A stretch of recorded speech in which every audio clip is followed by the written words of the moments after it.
Hey, this is Scott Bischoff. I'm recording for Detroit Lions podcast. We are going to be talking about the Detroit Lions matchup with the New England Patriots in Week 5. Stay tuned. It's coming at you right now.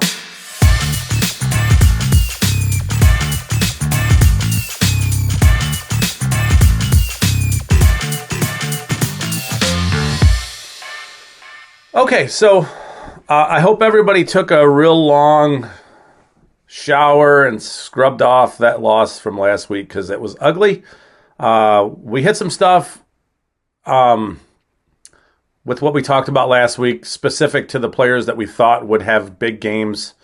The Lions defense looked somewhat panicked as far as trying to generate pressure and bringing all-out blitzes and leaving the back-end guys in man coverage, which is a bad idea against players like Tyler Lockett and DK Metcalf. So going forward, different matchup this week, a completely different type of game.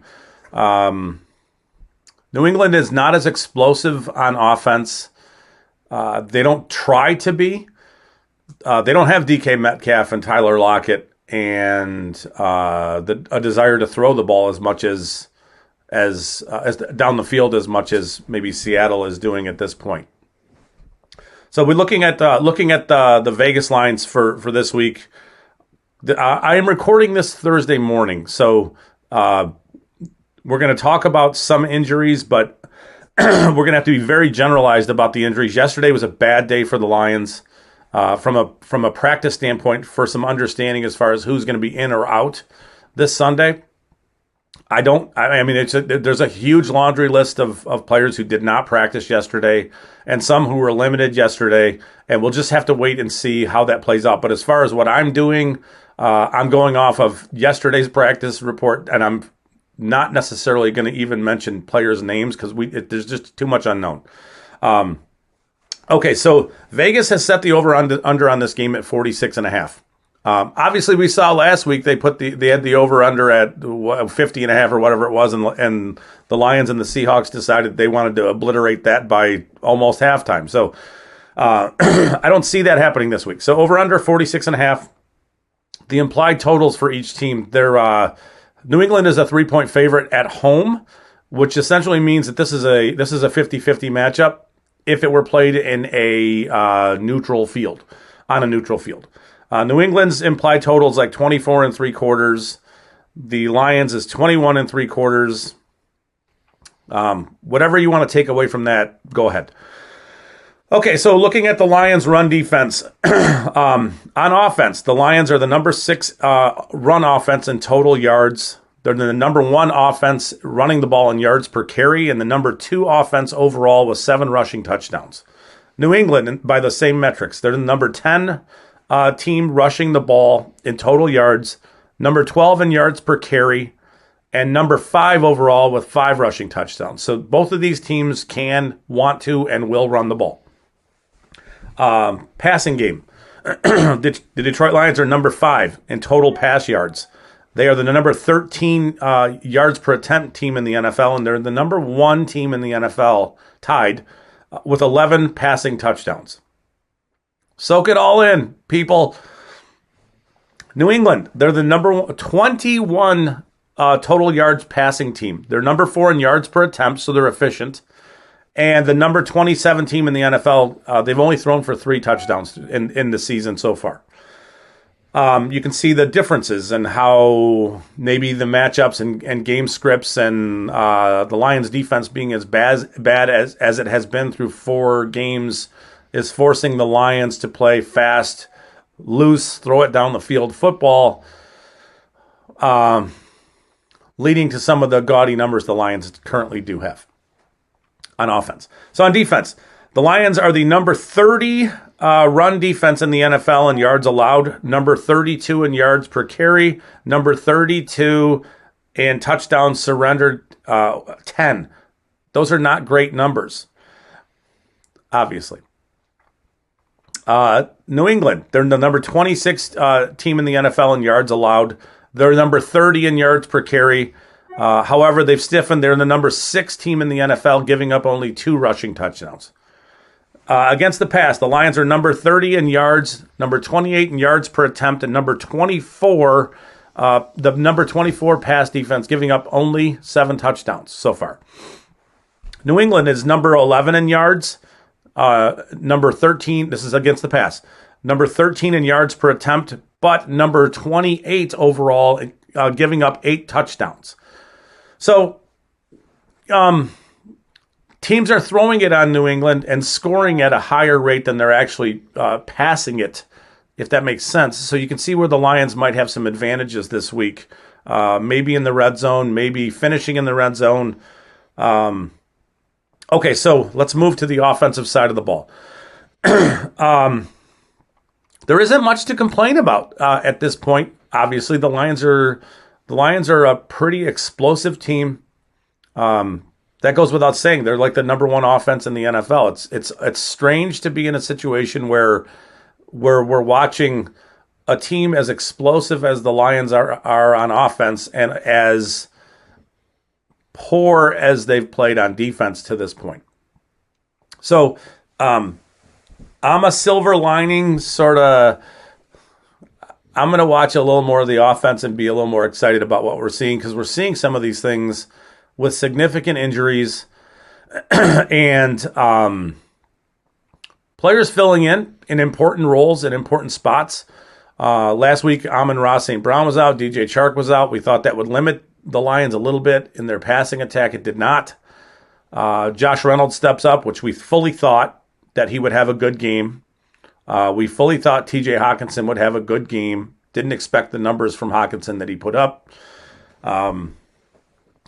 Again, it's an unknown as to who's going to play this week. Whether Jonah Jackson returns, it's unknown about DeAndre Swift and Amon-Ra St. Brown and Josh Reynolds and Chark and Hawkins, all these guys. Who knows? So pay attention to the injury reports. But at this point, it looks like the scheme is overcoming whatever player limitations there are. It's an exciting thing. Jared Goff is playing really good football. I do think New England is a pretty sound defensive team, and I'm sure they're going to try their best to limit the big plays that the Lions are taking on offense, and force the Lions to grind things out.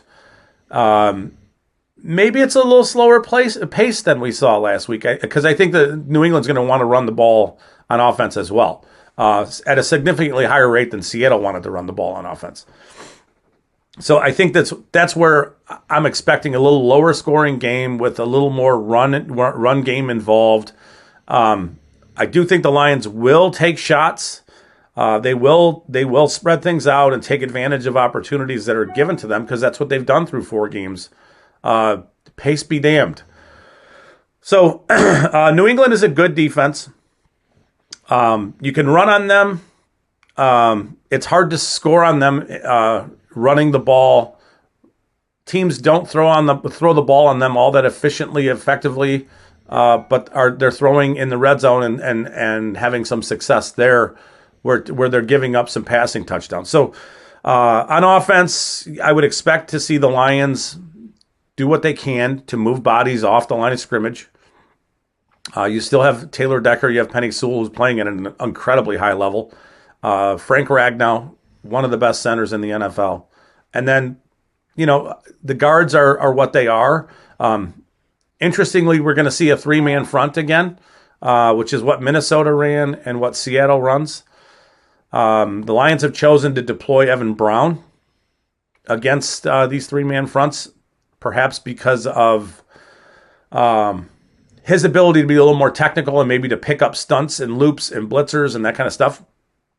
So I would expect to see Evan Brown in there again, as long as the injury doesn't limit him. He was another one who did not practice on Wednesday. So, more of the same. I think at this point, offensive coordinator Ben Johnson has the Lions offense playing at a level that's just incredible. I think it's going to take a step back just a touch, because, if it were me, and I know it's not the same level, but thinking about how do we protect our defense, right? How can an offense protect the defense? And the offense can protect the defense by holding onto the ball longer. And we talked about this last week too, and they didn't do it. But holding onto the ball, running the ball more, and giving the opposition less opportunities on offense. That means that, I mean, yeah, it's great to have long, huge passing plays and scores and all these things. But that's not necessarily the pace at which I think the Lions want or should be playing in this game. I think you want to slow it down. You want to reduce possessions, kind of take the air out of the ball, so to speak, and not give New England as many opportunities on offense as maybe you gave Seattle. But I also understand that Seattle got out to a quick lead and you were playing catch up, and that's just kind of how that game shook out. So there's not a ton to talk about on offense, with the exception of just kind of keep things moving along with whoever you have. And clearly at this point, it almost doesn't matter who they have. They're capable of executing at a high level. I would expect, I don't know that DeAndre Swift is back, but I would expect Jamal Williams to have a lot of touches and to be a focal point of what they're doing on offense, and then to run some play action, spread things out a touch, short passing game, just to keep chains moving kind of stuff.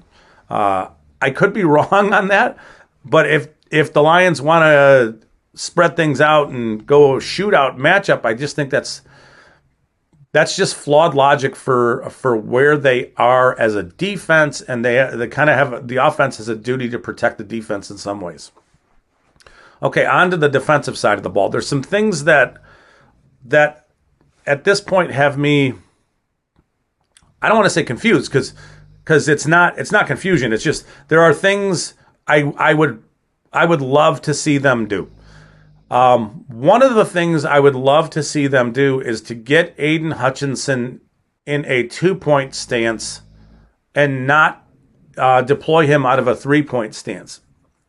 He is widely talked about in the pre-draft process that was one of the keys to unlocking his game at Michigan, was allowing him to stand up and rush from a 2-point stance.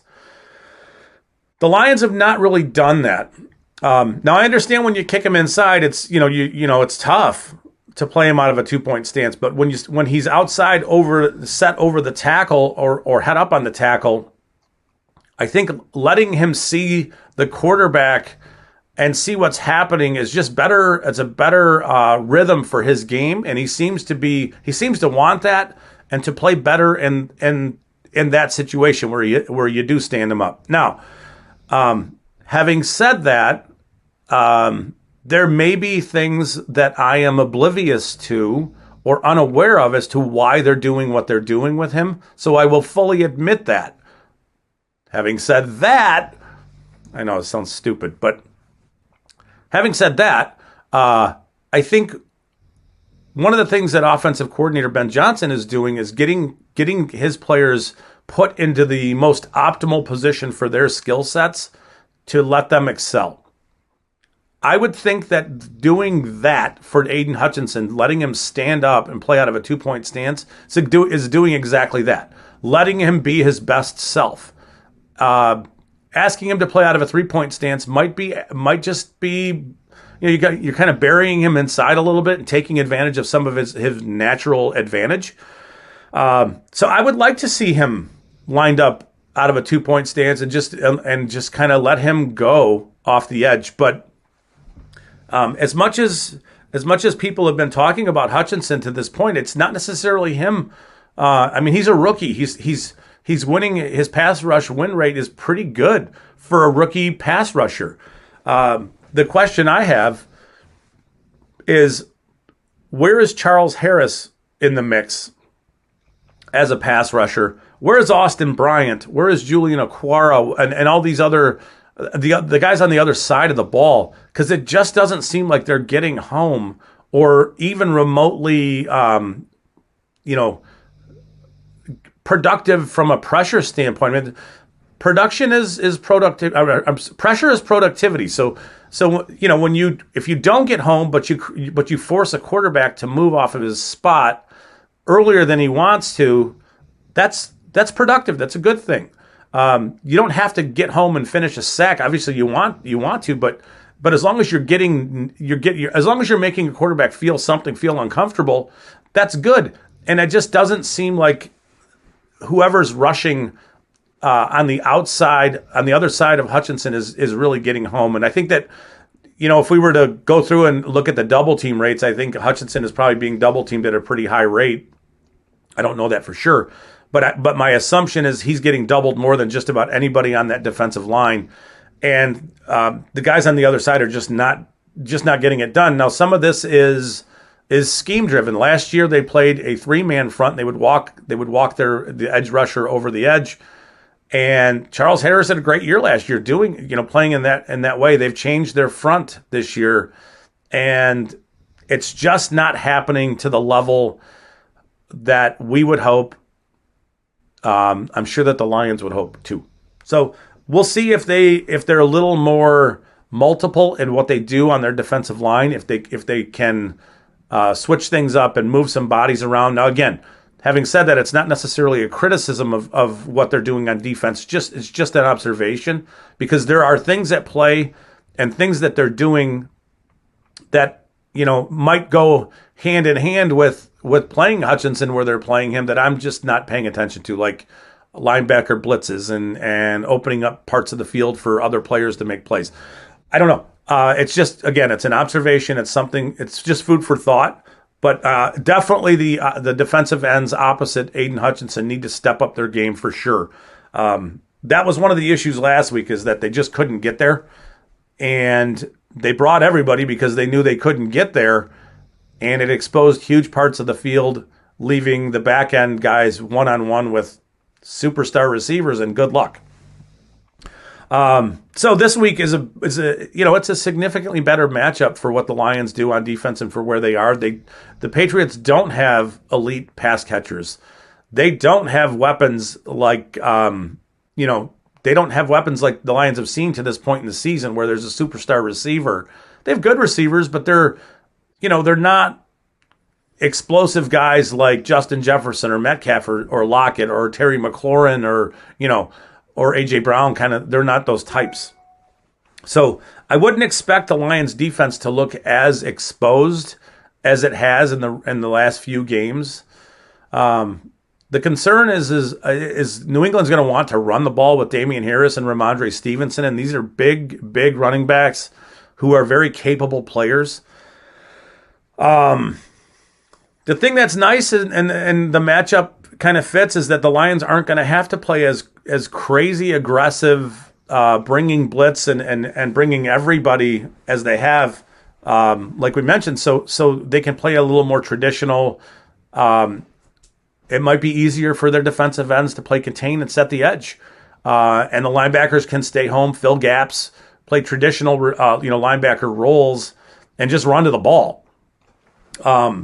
So this is a good week for where the Lions are going into the bye next week, not having to worry so much about, just an assault of loaded up receivers and an inability to get pressure. I think they'll get some pressures this week, traditional type pressures. I think they'll be able to do some things that'll make, at this point, it looks like it's Bailey Zappi, a rookie quarterback, that'll make him, I already know what you're thinking. I can feel myself as I say his name. I can feel it too. This is the Lions sort of reaching in and grabbing that fearful part of you. And Bailey Zappi's going to have a big game, isn't he? No, I hope not. Sorry about that little random thing I just did there. So back to it. I think that New England is going to try to run the ball, and it's clear that teams are running the ball with a high level of effectiveness against the Lions. They just are. So New England is a little more one-dimensional on offense. They're not going to throw it around and sling it all over the place, spread teams out, and make it so it's easier to run. So the Lions can kind of load things up and play a little like softer zones in the back end where, you might be giving up passes in front of you, and it might be frustrating at times because it might feel like why is New England completing all these 6, 7, 8 yard completions and the Lions are rallying to the ball and making tackles? It's because they're playing zone and they want to be a little more conservative in their approaches and not give up huge plays down the field. I'm sure that Lions are going to change that up too and bring some pressures and try to do some exotic things, but it's not going to have to be an every play thing. But Damien Harris is a good running back. Ramondre Stevenson is a really good running back who can catch the ball. He's a huge guy with incredible footwork.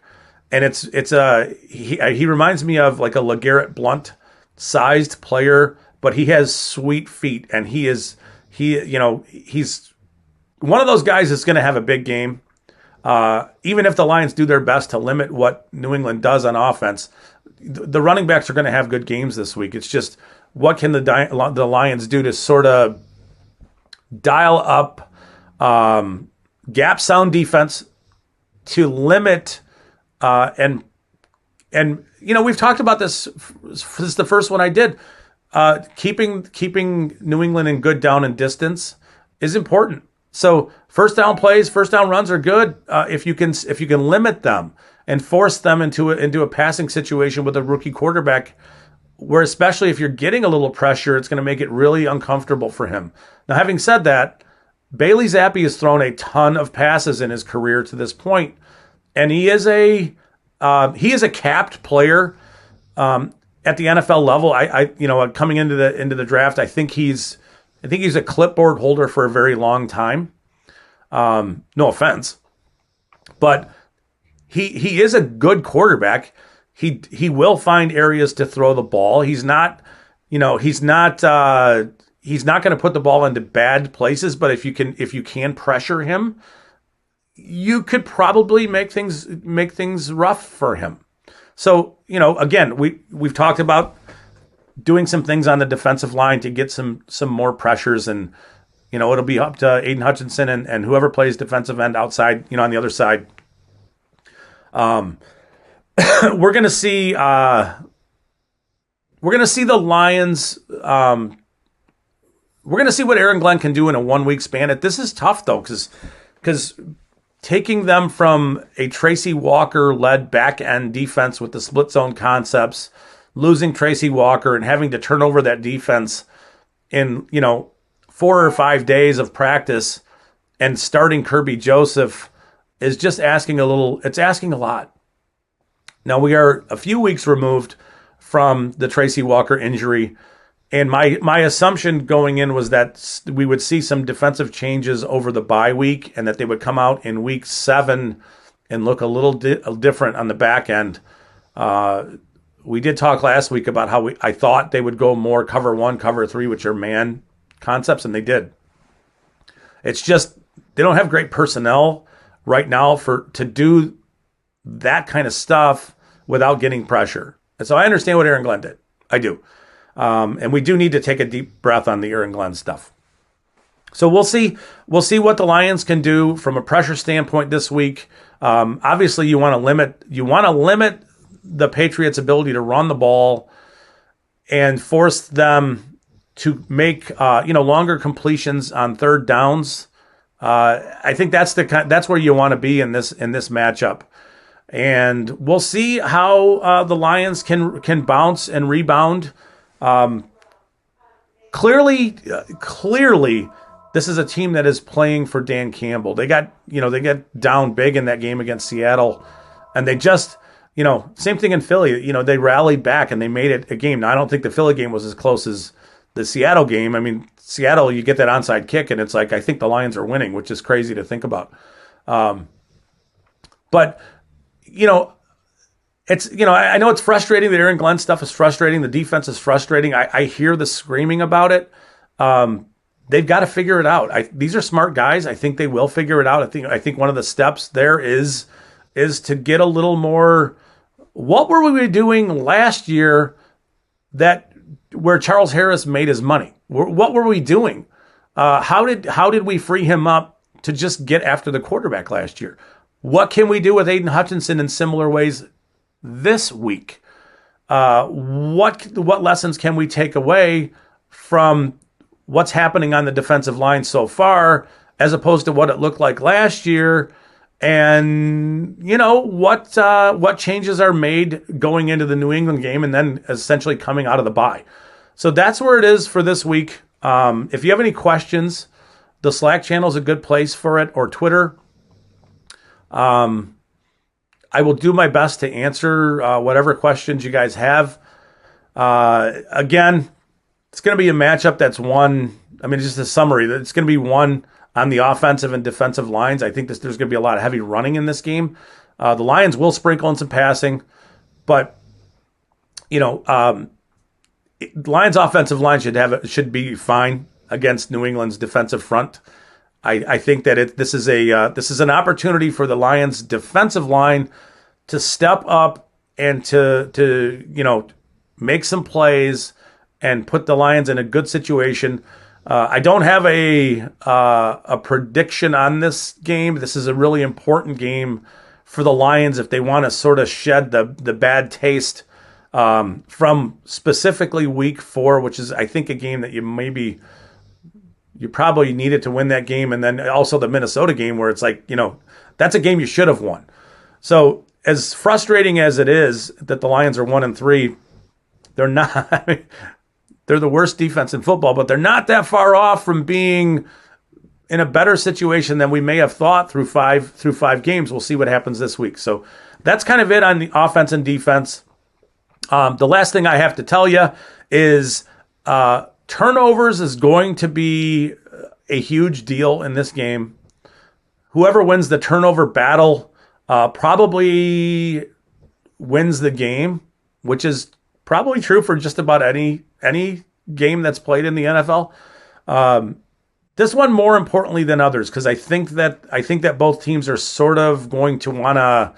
If you're New England on defense, you're going to want to limit what the Lions can do from a big play standpoint and just make them one-dimensional to where we're going to get some pressure on Jared Goff, and we're going to force him to be uncomfortable and to get a little happy feet going on in the pocket.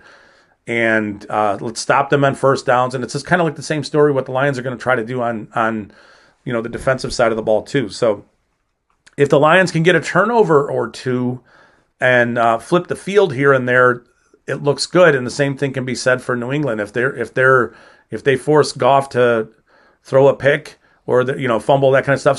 So ball security is important this week. That's it for Week 5. We'll be back early next week to wrap up this game, and we will see you guys then. Have a great weekend.